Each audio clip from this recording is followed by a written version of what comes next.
So I'm looking at picking up a ESEE Azulo fixed blade knife in stainless steel. Now I want this knife because I already have this knife in the other steel and it's on the side of my belt. But that has a black coating on it. So I'm looking at getting a stainless steel one because I'm using it for food prep and stuff like that. And the stainless steel is a better way to go. Now, as you notice, it's on sale for $87. That's a good price. But at the same time, I can find it cheaper.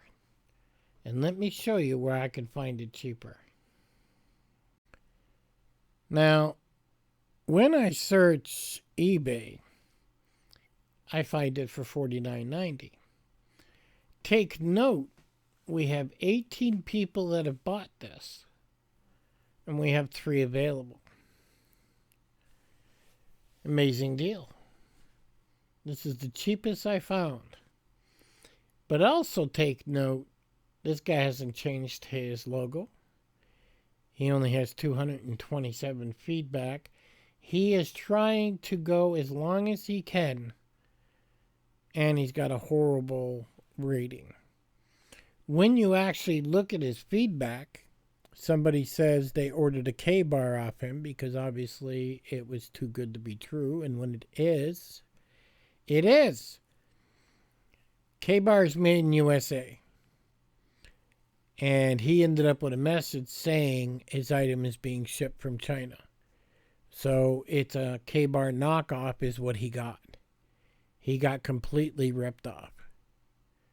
And you got to be so careful of what you're doing with products nowadays. And you have to do your due diligence.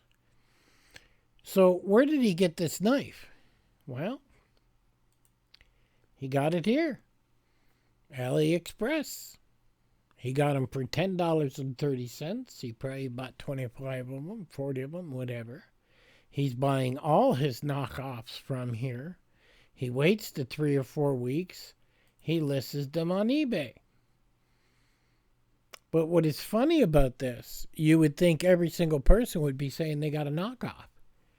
But in general, people don't know how to test their knives. Or are they real? Or are they a certified dealer? Nobody does all this work. I do, but most people don't. So as long as it comes in, they look at it and say, oh yeah, okay, it says Rowan on it. It's got a label. It must be the knife, right? It's not. It's nothing but a knockoff from China against the company. So what did I do? Well, my first thing is to contact the company Prime Valley. That is the first thing I did. And I asked them basically, how do I know you're a certified dealer and what insurances do I have that you're not a knockoff? Okay? And then they replied back within 5 minutes, which really kind of surprised me. And they say, yes, they're a certified dealer, and they gave me their name, Tactical Intent, and I went and checked it out, and they are a certified dealer. I said, thank you for your quick reply. I'll probably be ordering in 4 days. The guy says, you're very welcome. We've definitely seen our fair share of fake counterfeits. ESEEs come through our building and completely understand the concern. Well, that kind of made me then think, why are you getting counterfeits coming through? Now, the reason I'm questioning, how could you be getting counterfeits in your warehouse? Because it says here, ships from Amazon. So think about that. I did plug their address in that they list on Amazon, and it does come up with Tactical Intent, and this is their building. They have quite a good-sized building and a parking lot and places to hold their warehouse. But if you're shipping from Amazon, why do you need a warehouse? The way my brain works, I swear. Well, remember I showed you Alibaba's Express there. I could buy that knife for $10. So not only are regular people like us, consumers, getting ripped off, but companies with warehouses are getting ripped off by consumers like us, which makes them a piece of shit, but that's what's going on. So what's happening is they go to the AliExpress site and buy the knife for $10. They wait for 3 weeks or whatever for it to come in. Okay, now I got this $10 knife. I then go here on Amazon because I have Prime. I buy the knife. It cost me $87. The knife now comes in. I then take the counterfeit knife that was $10, put it back in the box, send it back to Amazon, and say, I've changed my mind. I don't want it. Give me a refund. So literally, I spent $10 for a $90 knife, and I got the real deal. Now, if that knife goes back to Amazon, and an Amazon person inspects it, which is going to be, I don't know, some kid or somebody that doesn't know nothing about knives, he's going to look at the picture on Amazon. He's going to look at the box. Oh, yeah, it's the same knife. When it's not. So now the company, Prime Valley, has to have a warehouse. He has to make sure if somebody does a return, it doesn't go back to Amazon. It actually goes back to his warehouse, where he can actually test and make sure it's a legit knife. So, okay, he orders from ESEE. He gets the certified knife. He then sends the knife to Amazon, but there's no guarantee what's going on in between. There is so much scamming going on so many levels here. And it makes it very difficult for a business to make money.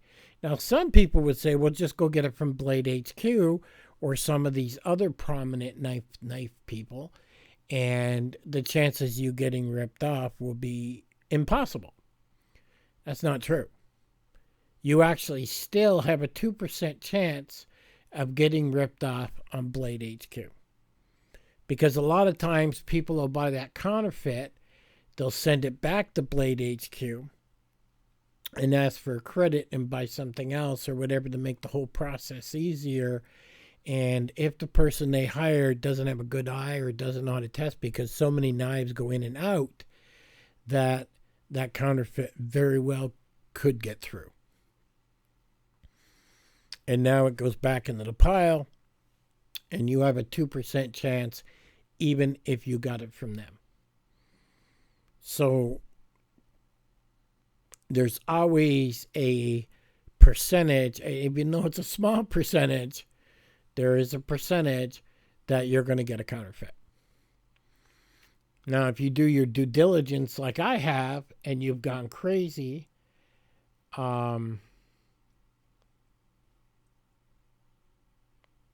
it's just that this is what goes on nowadays. And we have nothing in place that prevents this. And in general, unless there's consequence, and unless somebody in government says enough's enough, they are allowing China to basically put the screws to us. And I get so fed up with this. There are things I've bought that were counterfeits that I got ripped off on. I had to throw in the garbage. And I'm 62 years old. If I had to say, and it's more the younger people that are getting ripped off than the older people because we've become wiser, but it's probably in and around $2,000 or more in stuff I've bought over the years, over 30 years that I've gotten ripped off for that I didn't even know. I'm sure those people that bought it on eBay for $40, $50 are thinking they got the real deal when they really didn't. And this is what's going on. You got to be very careful with certain products that basically it's just horrible. And Donald Trump, Biden, Obama, take your pick. Not one of those guys are doing a damn thing about it. And to me, I look at this as being destructive to our entire industries. Not just knives, everything. Okay, it is pretty bad that businesses have to have warehouses, businesses have to have checks, and constantly going through this crap because of China. The guy on eBay is obviously a crook, and he's in the U.S. That guy should be charged. Once you have proven you are buying stuff in counterfeit off China and you are selling them on eBay, that guy should be picked up and there should be charges, and he should go do 6 months or a year in jail, but there should be a consequence because he's trying to take advantage of people. He's not legit. And until there's consequences and until we do that to people, it's not going to change. We may not be able to stop China from shipping here. Okay? Or there should be something like a Better Business Bureau where a company like ESEE can report them and say they are making counterfeit products of us. This is our product. This is their product. Okay? That address, wherever it comes from, should be banned. We have AI now. We have a lot of things. And I'm sure they're going to go out of their way to find a new way to scam to get through it. But they should be doing their best to say, look, we're not accepting stuff from this address, or we're not accepting stuff from here. Okay, but as soon as somebody in the U.S. is trying to take advantage of people and scam them, that person should be charged. But until that day comes, you got to be so aware, it doesn't matter who you buy from. There is a small percentage of you getting ripped off. When you buy from an actual, say, in this case, an ESEE dealer, okay, and then let's say I break it and I go to return it, I can say, well, this is who I bought it from. He's an ESEE dealer. He's certified by you. Chances are I'm going to get a new knife. But if you buy from that guy on eBay for $50 and he's not a dealer and you can't prove where you got it from, what your receipt is, nothing. And anything I buy from Amazon, I take a screenshot and print it and put it in an envelope. And that has done me so well because there has been objects I've bought that are well over 8 years old. And when I pull that receipt out and send it into the company and scan it, they have actually sent me a new one because I have that receipt. That is very important. So I thought I'd make a little video on how much bullshit a seller has to go through and what he has to go through. And you as a consumer, what you have to go through on certain products. Because you are on your own. And there are no laws stopping these people or you from scamming. And that needs to stop. And maybe with AI, maybe it will. Anyhow, be careful, guys. I'll catch you on the next one.